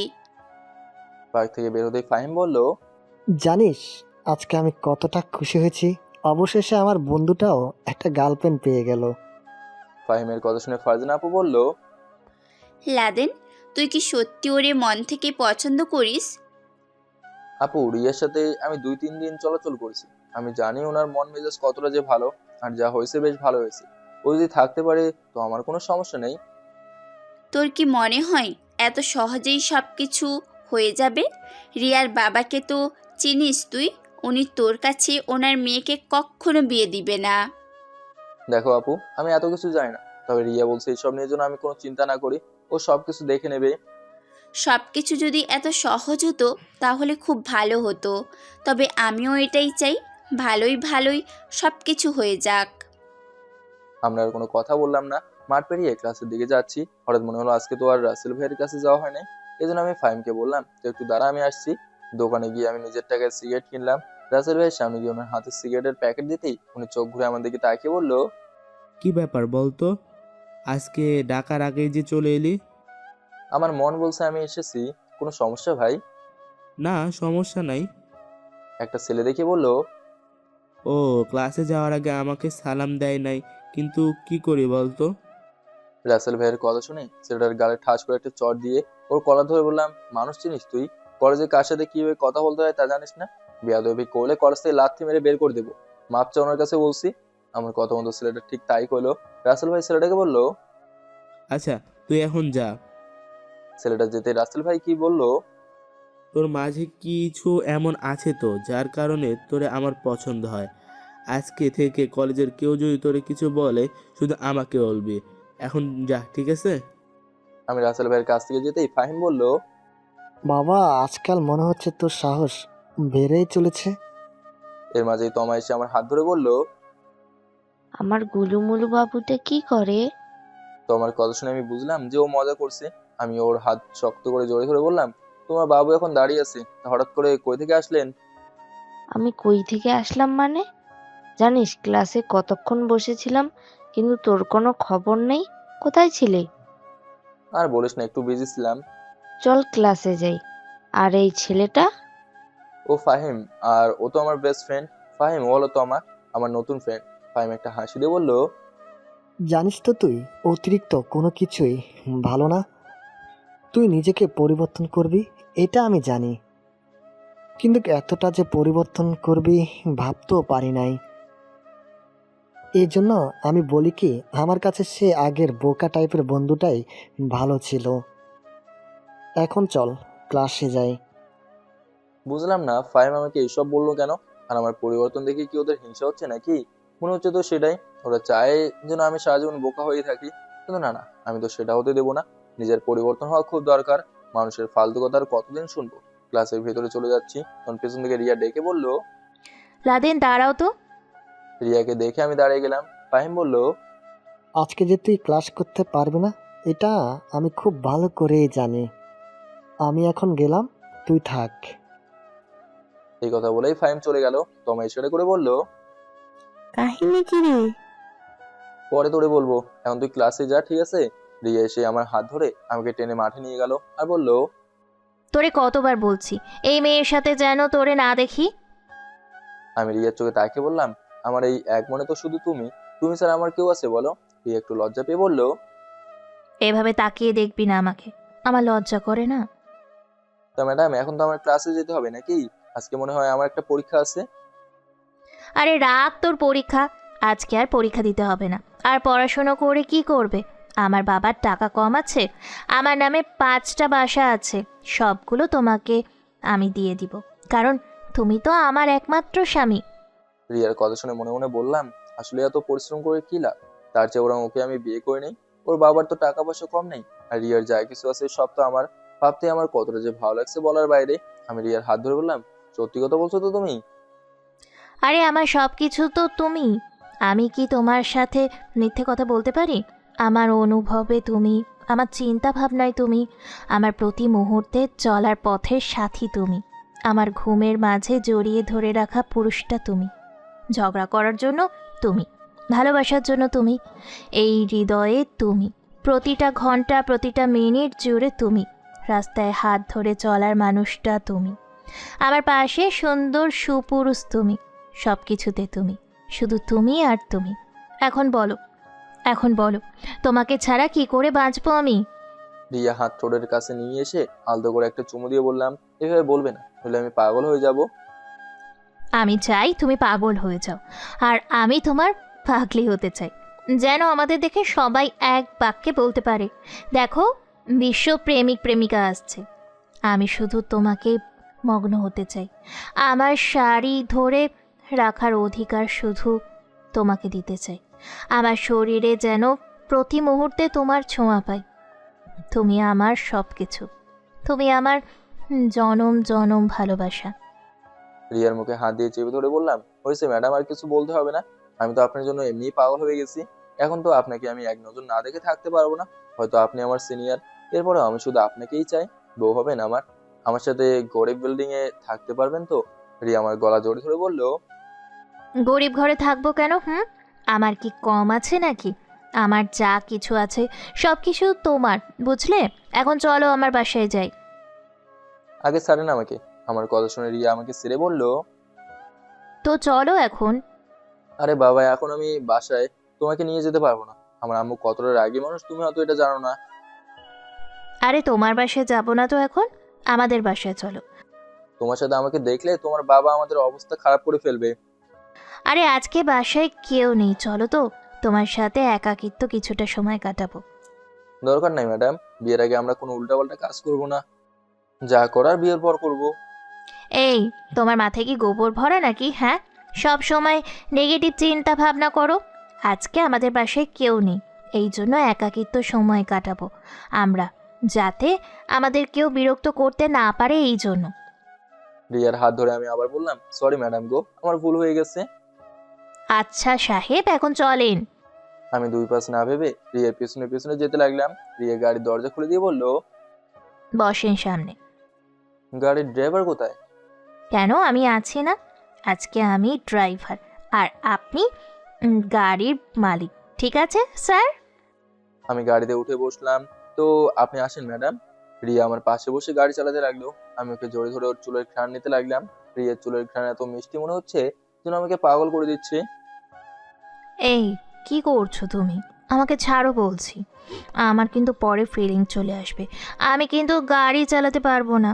এমন করবে না বাবু, একটু শান্তিতে থাকো। আমি রিয়াকে আরো শক্ত করে জোরে ধরে বললাম, আমাকে কখনো ছেড়ে যাবে না তো? আমি কখনো ভালোবাসে বিশ্বাস করতাম না, কিন্তু আমি তোমাকে শুধু বিশ্বাস করি। আমাকে ধোঁকা দেবে না তো তুমি? যদি তোমার বাবা আমাদের মেনে না নেয় তাহলে আমরা কি করব বলো? তোমাকে আমি হারাতে পারবো না।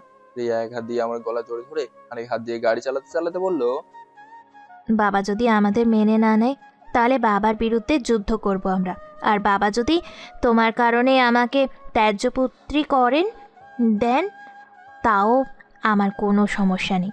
আমি বলছি না আমার শুধু তোমাকে লাগবে, আমার সব কিছুতে শুধু তুমি আর তুমি। রিয়ার কথা শুনে সত্যি খুব ভরসা পেলাম। আসলেই রিয়া যে আমাকে কখনো ধোকা দেবে না, এটা আমার মনে প্রাণে বিশ্বাস হয়ে গেছে। আমি আগেই বলছিলাম এই বাসায় যদি কেউ ভালো থাকে সেটা হলো রিয়া। ওর মনটা এতটা ভালো যে বলার বাইরে। আমি রিয়ার কপালে চুমু দিয়ে বললাম, এই জীবন থাকতে আমি তোমাকে কখনো ছাড়বো না। অনেক অনেক ভালোবাসি আমি তোমাকে। বাসার সামনে এসে গাড়ি থামিয়ে রিয়া বলল, তো এখন ভিতরে তো।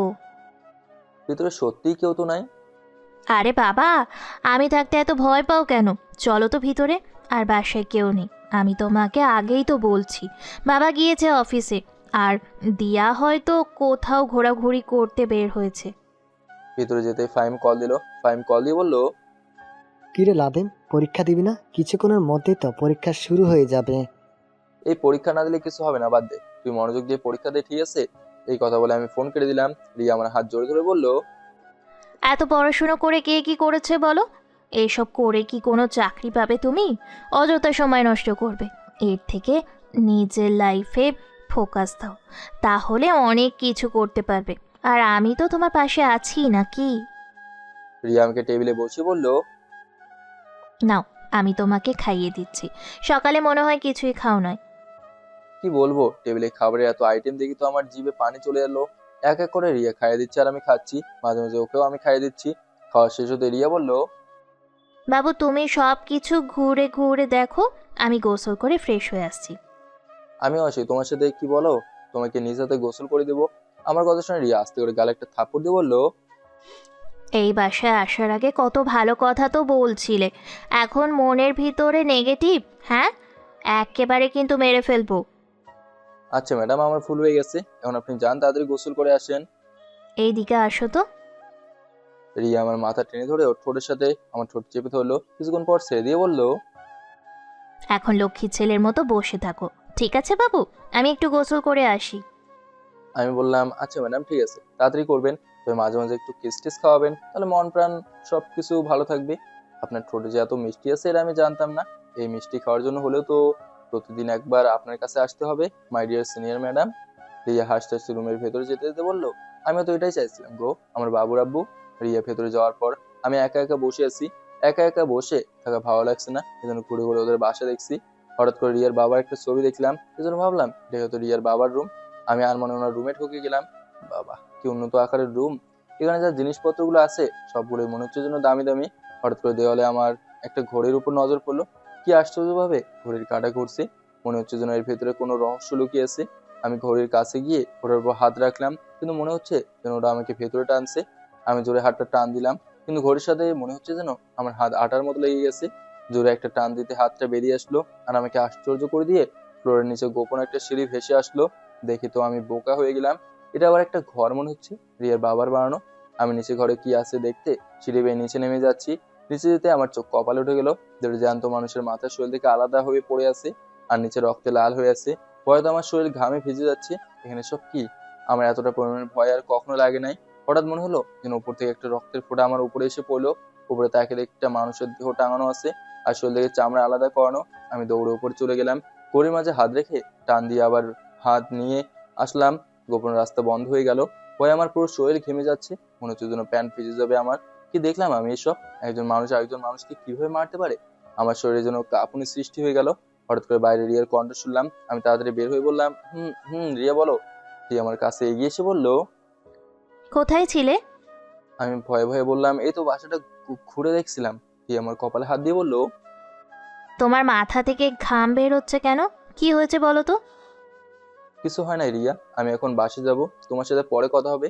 রিয়া আমাকে পেছন থেকে ডাকছে, কিন্তু আমি আর ডাক না শুনেই দরজা দিয়ে বের হয়ে চলে যাচ্ছি। ভয়ে চোটে এখন আমার কিছু ভালো লাগছে না। বাসায় গিয়ে লেপ মুড়িয়ে শুয়ে আছি। আম্মু আমার অবস্থা থেকে বোকা হয়ে গেছে। আম্মু চুপচাপ শুধু আমার অবস্থা দেখছে।